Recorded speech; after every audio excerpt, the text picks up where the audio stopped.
वो कह रहे हैं कि जी हम तो पाकिस्तान को नक्शे से उड़ा देंगे, जी जोग्राफिया बदल देंगे, तारीख बदल देंगे। ऐसे में आपको लगता है कि कुछ हो भी सकता है? मैं समझता हूँ बिल्कुल कॉन्फ्लिक्ट हो सकती है वहाँ। देखिए, मैं इसको कच्ची तौर पे we should be on our guards 24/7। हमारा इंटरेस्ट ही नहीं है, हमें हर्ट करता है। हम इस वक्त इकोनॉमिक्स की तवज्जो देना चाह रहे हैं। हमारे यहाँ गुर्बत है, बहुत से मसले हैं। लास्ट फ्यू आवर्स बड़े तशवीशनाक थे जिन्होंने पाकिस्तान को रेड अलर्ट पे डाला।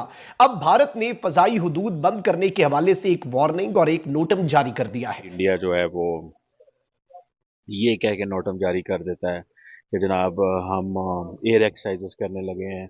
Because with such a large army 5 times our size, और ब्राह्मोस और मुझे तो नाम भी नहीं पता वो क्या क्या चीजें थी। कि पाकिस्तान को अपनी बेहतरी के लिए और इस खित्ते की बेहतरी के लिए ये दहशतगर्दी बंद करो। उनके जो एयर चीफ हैं या उनके जो आर्मी चीफ हैं, ये सब हालिया दिनों में बार बार पाकिस्तान पर हमले का ऐलान तकरीबन कर रहे हैं। अब भारत ये कह रहा है कि हम इस लेवल तक जाएंगे और जा सकते हैं कि पाकिस्तान का नक्शा बदल जाएगा। तय है कि इंडिया किसी न किसी वक्त पाकिस्तान से कोई झड़प जरूर करेगा और उसका मकसद ये है कि पाकिस्तान के या आज़ाद कश्मीर के किसी हिस्से पर कब्जा किया जाए। दिन इंडिया ने ये कहा कि हम अक्टूबर के अंदर ड्रोन एक्सरसाइजेस करने लगे हैं, जिसका मतलब यह है कि अगले 48 घंटे इंतहाई अहम है। और वो कॉन्फ्लिक्ट है इंडिया शुरू करेगा और प्रिटेंड ये करेगा कि हमारी तरफ से हुई है। तो हिंदुस्तान की पॉलिसी है दोस्ती की, उसकी जंग की पॉलिसीज नहीं है। आप पिछले 20, 30, 40 सालों में निकाल के देखें कि हिंदुस्तान ने कितने मुल्कों के साथ जंग लड़ी है। तो भाई भारत ने जो पाकिस्तान को सख्त पैगाम भेजा कि भाई पाकिस्तान सुधर जाओ नहीं तो गुजर जाओगे।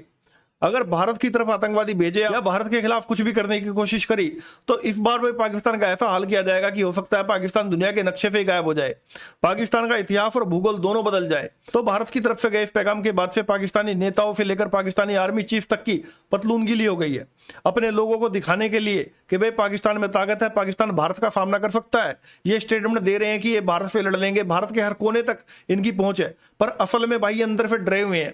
और इस बात का सबूत दे दिया पाकिस्तान के रक्षा मंत्री ख्वाजा आसिफ ने।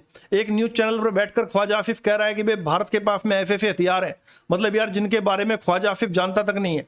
जो भारत ने ऑपरेशन सिंदूर के समय पाकिस्तान पर जैसी जैसी मिसाइलें गिराई थी, ब्रह्मोस से लेकर पता नहीं क्या क्या मिसाइलें थी, तो भाई ख्वाजा आसिफ कह रहा है ऐसे हथियार हैं जिनके बारे में ना हमने कभी सुना है ना हम जानते हैं। मतलब बहुत ही ज्यादा भयंकर हथियार है भारत के पास में। तो भले ही पाकिस्तान भारत को उल्टी धमकियां लगा रहा हो, पर अंदर ही अंदर पाकिस्तान घबराया हुआ है। पाकिस्तान भी जानता है कि भारत ने ऑपरेशन सिंदूर के समय तो अपनी 1% भी ताकत का इस्तेमाल नहीं किया पाकिस्तान के खिलाफ। अगर भारत अपनी 10% भी ताकत पाकिस्तान के खिलाफ इस्तेमाल कर देता ऑपरेशन